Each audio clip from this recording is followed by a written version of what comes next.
Hello, I'm Peter Vaughan, and today I'm at the Hereford Camping and Caravanning Club site with the very latest motorhome from Malibu, which I collected from Malibu's newest UK dealer, River Motorhomes new branch, just down the road from here. Now, this is the T450 RBLE. You can have the same layout on a Fiat or a Mercedes, and as a low profile or as a fully integrated or A-class motorhome. This of course is the Mercedes low profile, and prices, well in theory anyway, start at £86,270. But I emphasise in theory because this is a premium German motorhome and there are the usual range of packs and options, and this one I suspect is typical of what will come to the UK with a price of £123,495. But this isn't just another premium German motorhome. It's actually a more compact, a more lightweight premium German motorhome, but without compromising on the features inside. So you've still got fixed single beds, you've still got a garage, you've still got a corner kitchen, you've still got the full ensuite with separate shower on one side and toilet on the other. But if you have this on a Fiat, it's only 7 metres long. And whether you have it on a Fiat or a Mercedes, you can have this lightweight version, which is only on a 3.5 tonne chassis. So you can drive it on a standard UK car licence. Now, to give you the specifics of the vehicle you see here, it's 7.16 metres long, 2.95 metres high and 2.34 metres wide. On a 3.5 tonne chassis in standard spec, it would have 633 kilos of payload. But, as I've already said, nobody's ever going to see one in standard spec. As you see it here, payload I think is about, well, it's just under 500 kilos. Going through the configurator, I reckon this one's at 496 kilos. As with all Malibu coach-built motorhomes this year, there's a redesigned rear end, and well, it looks smart, doesn't it? And I like the fact they've incorporated several different panels, so if you bump a bumper, well, you haven't got to replace the whole thing. That looks neat too, doesn't it? As for Malibu, well, Malibu is described as a company of Carthago. Carthago, of course, one of the top German brands in the premium level, and Malibu is its sub-brand. Malibu, of course, has a full range of camper vans, but also coach-built, low-profile and A-class motorhomes too. And, well, it has a Carthago look about it, doesn't it, with that curve where the side panels join into the roof. Very much a premium van with the full double floor that you get in a Carthago. So a sub-brand, but definitely not entry level. This is not a Joa Camp or a Corrado or a Sunlight, as you would expect at 123 grand. And Malibus are built in Slovenia alongside their Carthago sisters, so the quality should be up to the same high levels. Now, on a Mercedes motorhome, you'd expect to have all the toys. So this one has the Chassis Plus pack, which uprates the engine from 150 horsepower to 170 horsepower. Also gives you the 9-speed automatic gearbox and these black alloy wheels. Now, this one's also got the optional black cab. White is standard, and that is a £1,405 option. We've also got these fancy LED headlights, and those are expensive, £2,240. So let's have a look and see what else you get for your money. Well, you might think that there's no overcab sunroof, but it's actually set further back, more horizontal on the roof. So you'll see that from inside and the difference it makes to the feeling inside, but it is there behind that Malibu graphic. course, you've got the nice framed habitation windows and these new golden grey Malibu graphics. Now, the double floor I mentioned earlier, and it goes right the way across the vehicle. It gives you a lot of storage in there, but be careful what you stow in there, and you might want to put some non-slip matting or something so that things don't slide around, because there is only access to this area from this side. So if things slide across, well, you'll need arms like Mr. Tickle to be able to reach them. Under this trapdoor, you've got access to all the habitation area fuses. Leisure battery, by the way, is an 80 amp hour, but you can upgrade that as options to either 90 or 150 amp hour lithium batteries. Big gas locker, I think you get two 13s in there, and there's a little recess in this corner, perhaps somewhere for your gas spanner. Water tanks are both in the double floor, 150 litres fresh and 140 litres waste. And then there's the garage, which is huge, with these two full-size doors with gas struts. Now, you've got 1.18 metres headroom in here, and it's 1.3 metres wide at floor level, with these lashing rails on either side. Pity there's just this one small light, but you do have a main socket. It's heated in here, of course, as well. And on the back wall, you have your winding handle for the rear corner steadies. Now those are an option, of course, £390. So the legs just wind down, a little bit laborious, but not too much bother. Stop the van from rocking on its suspension, but frankly, I don't think you need them particularly. Whilst looking underneath, of course, there's no spare wheel. Well, that's a matter of keeping the weight down, but the chassis is extended right underneath the garage area, which is good. One thing I didn't like, though, you can spot here the drain pipe for the wastewater tank, and actually that pipe isn't insulated, which seems a bit disappointing. On the offside, you've got your toilet servicing hatch, of course, and then more storage down here. Useful space for things like your toilet chemical, your levelling wedges, your mains lead, all the sort of smaller stuff that you want to keep handy. Above that, the vent for your Truma boiler. It's a 6 kilowatt unit, so the more powerful one, and this one has been upgraded from gas only to gas and electric, £650 option. Habitation door here is linked to the central locking, but again, that's an extra cost option, £310, but one I certainly wouldn't want to be without. Nice Hartle door with these little storage pockets, and of course, it comes with a fly screen as well. The electric step doesn't automatically retract, but fortunately, Malibu do fit a switch on the dashboard, so you can retract it without getting out of the driver's seat. Time now then to take a look inside. Unsurprisingly, perhaps, when you come into this Malibu, it feels very like a Cartago. So the first thing you'll notice is the big hatch in the floor just as you come in gives you access to a really deep storage space, and also you'll find the boiler and wastewater dump valves in there in a convenient frost protected environment.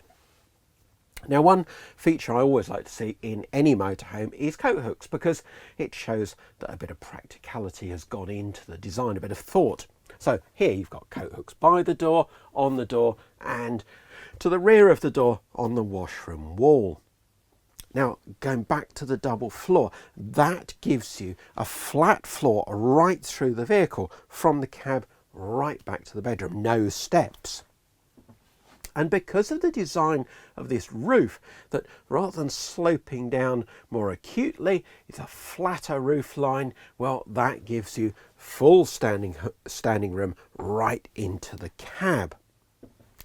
And I've heard owners of quite a lot of low profile motorhomes say that they often drive with the blind shut on these overcab sunroofs because they find otherwise the light is dazzling as you drive. Well, I think because this one is much more horizontal and higher up, you won't have that same issue, but it still gives you lots of daylight into the front of the vehicle, and it opens as well, so you've got ventilation. Other than that, it does feel nice and light and spacious in here. No feeling that this is a shorter motorhome than the typical 7.5 metres for this type of layout. Another benefit of that overcab design is you've got proper cupboards all the way around. No useless open shelves where things are just going to fall out. And down below, well, it's a comfortable lounge.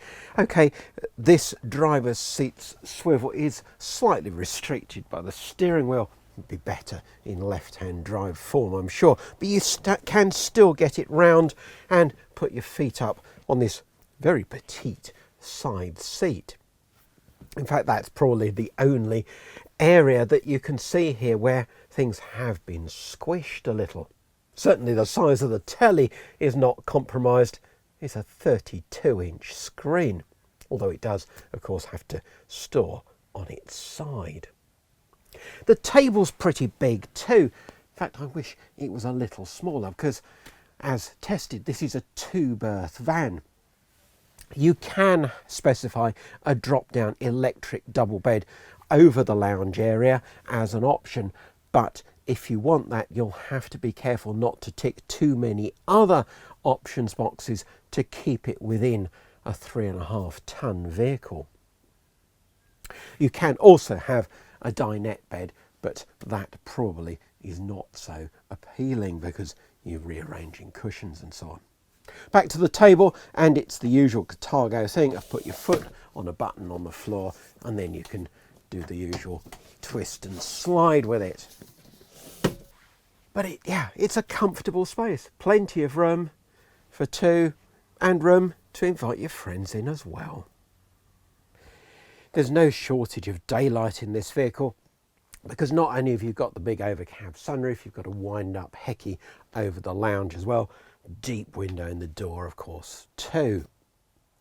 And then artificial lighting is excellent. You've got downlighters everywhere in the ceiling, under the top lockers, and ambient lighting around the roof lights and around the top cupboard. So it's very well lit at night. Another feature, a typical Carthago or Malibu again, is the slide-out shoe rack underneath the end of the sofa.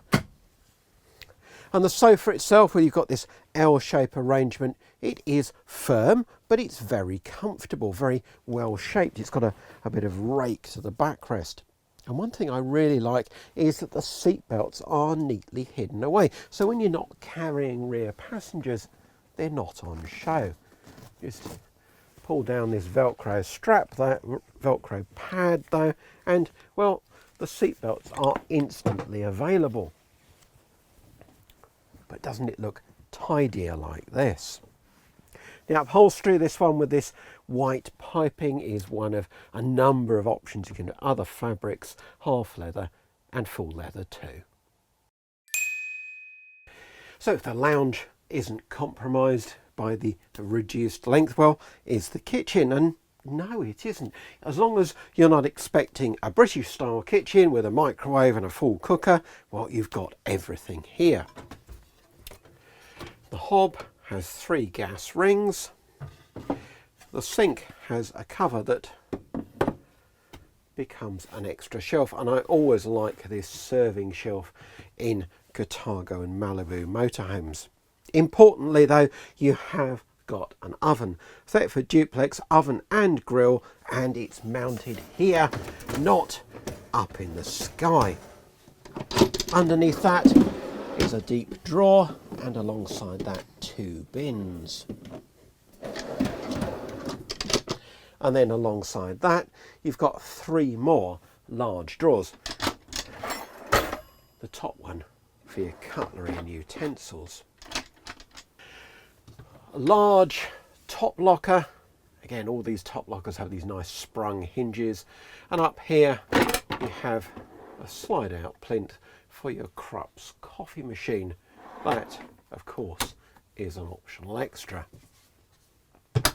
Over on the other side, you've got a slim tower fridge, 139 litres with the freezer compartment at the top, vegetable drawer at the bottom, salad drawer, and it's one of those fancy fridges that you can open from either side.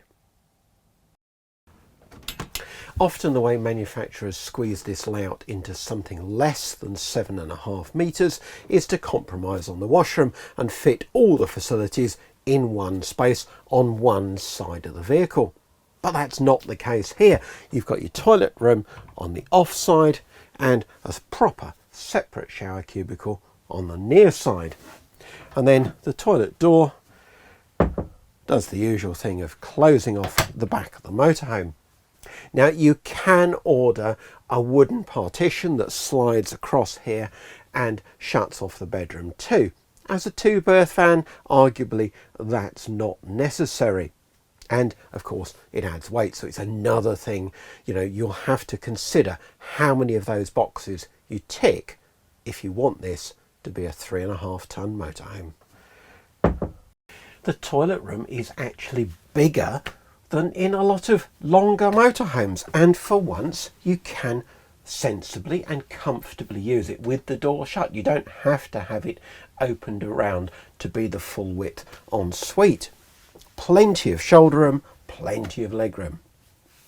You've got nice sized mirror, roof vent, towel hooks. The toilet roll pokes out through the cupboard door. Nice oval basin. And behind me, this cupboard has fiddle rails to keep everything in place. So a really well planned toilet room. Now, yesterday when I was driving here, I wondered what all the rattles were, and I think I've found the answer. So you will need to stuff something in between the wall and the shower doors to stop that. But that said, well, as a shower, that door simply slides,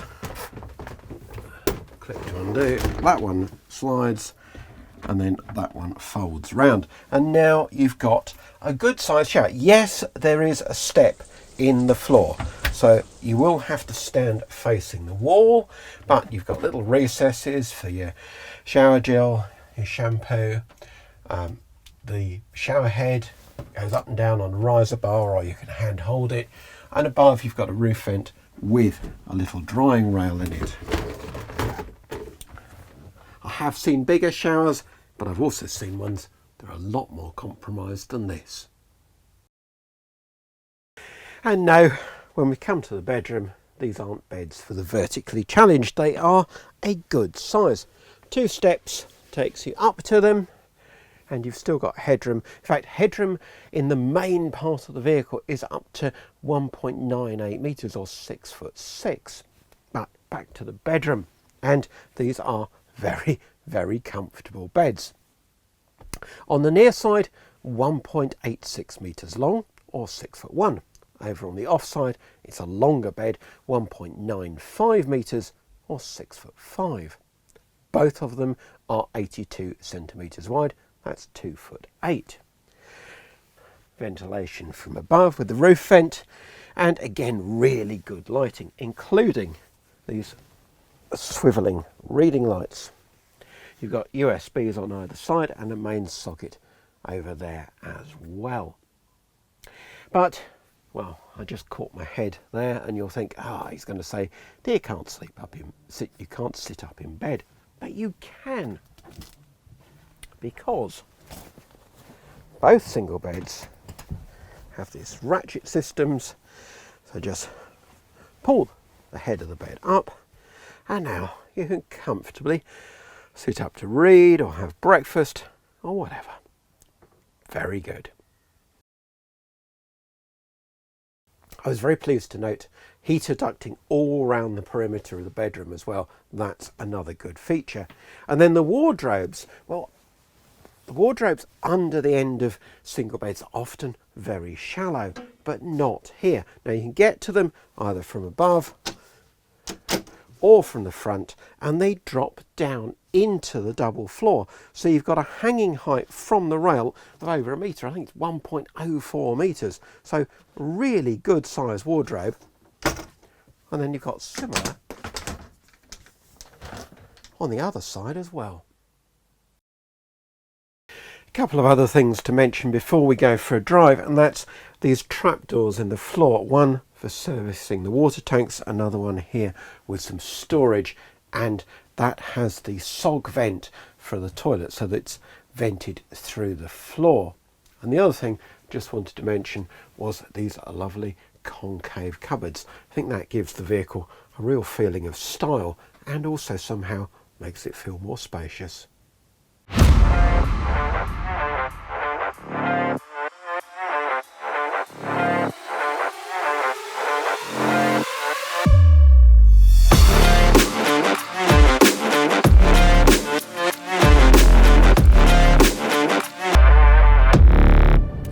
So driving this Malibu, well, first of all, it's not just a Mercedes Sprinter, but it's a front wheel drive Mercedes Sprinter with an Alco chassis, so the wide rear track at the back. I have to say that performance is excellent. It does seem very lively for 170 horsepower. Feels more sprightly than Fiat's 180 horsepower somehow. I know this one's lightly laden as we are here, but still performance is very, very good, and it handles beautifully too. It doesn't feel like a huge motorhome. It goes through the corners with great stability, and there's lots to like about the Merc chassis. You know, you've got these nice clear instruments, the old-fashioned dials if you like, not these electronic display.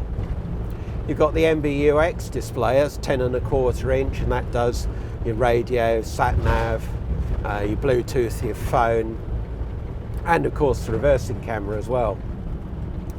This one's got the assistance pack on it. I think that's about £1,100, and that gives you your adaptive cruise control, your main beam assistance, so automatic dipping of the main beam, and it also gives you your lane keeping. Now that does seem a little bit fierce, a little bit more intrusive than some of these lane keeping assistants, but hey, I suppose you probably can switch it off through here if you can be bothered.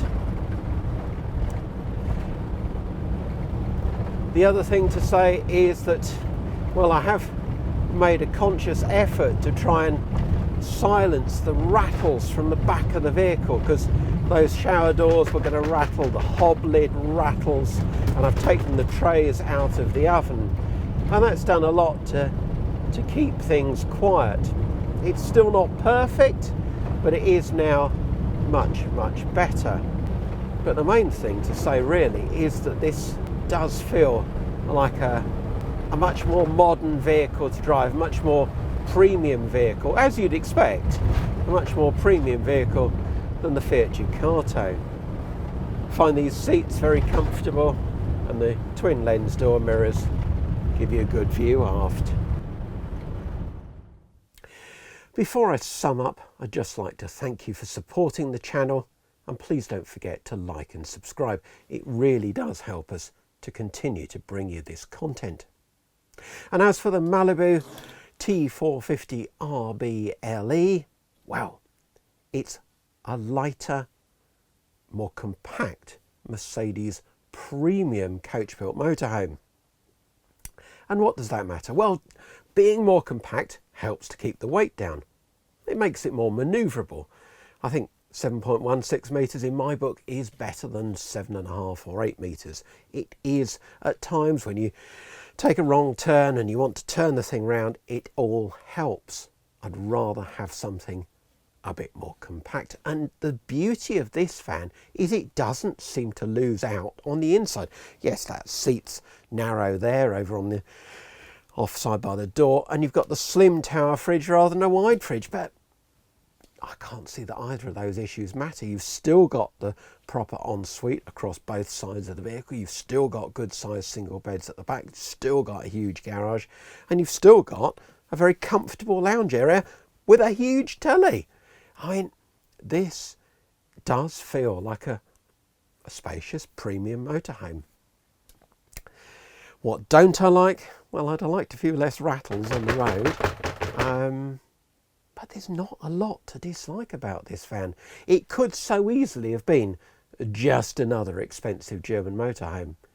But because it's a Merc, and a 3.5 ton Merc, with everything that you could want in terms of the layout, yes, you're going to have to be careful with adding options, awnings and solar panels and things that all add weight.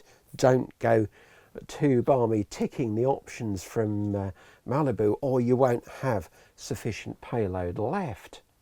But if you're careful with those options and accessories, this could be a very realistic 2-person, 3.5 ton motorhome. And that makes a difference. Thanks for watching. See you along for the next camper van and motorhome review very, very soon.